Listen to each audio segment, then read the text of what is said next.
Olá, amigos do Café com Radiologia. Hoje nós vamos discutir um artigo sobre a telectasia redonda. Acho que é um dos diagnósticos de grande importância, também difícil em sua diferenciação de um tumor propriamente dito.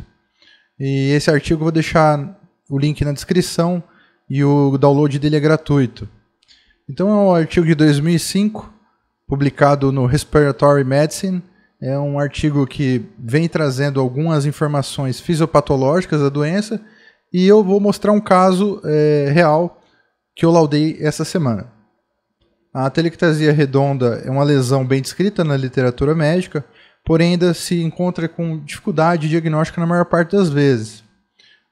Ao longo dos anos, dos maiores picos que teve de diagnóstico de telectasia redonda foi por doença ocupacional, relacionada ao asbesto. Do ponto de vista etiológico da telectasia redonda, a gente pode dividir em 4 segmentos aqui, sendo exposição mineral, né, a sílica, por doença ocupacional, o asbesto, por doença pleural exudativa, né, os derrames pleurais, seja ele parapneumônico, empiema, tuberculose, hemotórax, pós-cirurgia cardíaca. O outro ponto de vista é relacionado a infecções, tanto ela por pneumonia por legionela, histoplasmose, sarcoidose ainda é meio que interrogado, outras causas relacionadas a pneumotórax, que seja espontâneo ou iatrogênico, crianças com quadro de câncer ou idiopático. Quanto aos principais achados na tomografia, a gente pode destacar aqui que ela tem a forma redonda, por isso que leva esse nome, né, ovalado, redondo. Ela costuma ter um tamanho de 3,5 a 7 centímetros. Subpleural, normalmente ela faz base pleural ou está subpleural. Costuma ser mais nos lobos inferiores, lobo médio e língula. E um dos sinais que é mais descrito na literatura é o sinal da cauda de cometa. No caso do artigo, eles colocaram a radiografia de tórax, que não está com uma resolução muito boa aqui, mas a ideia é que era de um paciente de 30 anos, sexo masculino, com história de tuberculose pleuropulmonar. E quando a gente observa aqui nessa região posteromedial, você vê uma opacidade ovalada, que é inespecífica ao raio-x. Já aqui na tomografia, a gente vai conseguir fechar o diagnóstico. Nas setas pretas, a gente observa aqui a região de espessamento pleural. Nessa seta preta maior, uma calcificação pleural, ou seja, PAC pleuri sequelar à tuberculose. E aqui na seta branca, observando uma região ovalada com densidade de partes moles, com íntimo contato pleural, ou seja, isso aqui é uma atelectasia redonda. Observando o sinal clássico aqui dessa atelectasia redonda, além da consolidação de forma ovalada subpleural, a gente tem aqui uma tração peribroncovascular, que é o sinal da cauda de cometa. Foram destacados 3 principais potenciais mecanismos para a formação da telectasia redonda. Primeiro é o derrame pleural, né? Então, nessa primeira teoria, o que acontece? Existe o derrame pleural. Esse derrame pleural faz, por gravidade, principalmente na região basal, um abaulamento na pleura visceral. Esse abaulamento da pleura visceral condiciona uma telectasia passiva do pulmão adjacente, formando a telectasia redonda. Segunda explicação é relacionado a um trauma pleural, uma injúria pleural. É a teoria da fibrose aqui.